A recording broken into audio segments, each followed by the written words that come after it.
immediate enquiries. The Confederation of Ribhoi People (CORP) today conducted a surprise inspection at anti-infiltration check gate Byrnihat. The inspection was made after the organization found hundreds of non-tribal laborers without documents and labor licenses at Lat Umrai this morning. Bandari Rintathyang, President Central Body CORP, Pateng Marsing, Working President CORP, led the checking along with the other members. Speaking to the press, Rintathyang has requested the district administration to take up the matter seriously regarding the infiltration.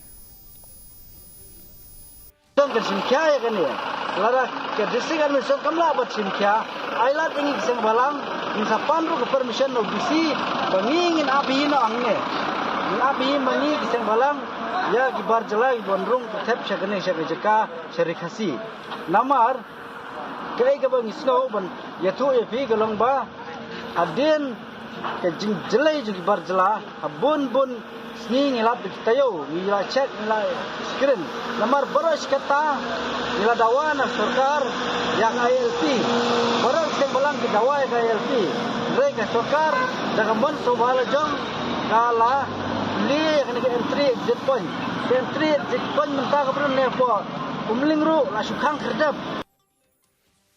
The Meghalaya Cricket Association, in collaboration with the Ribhoi District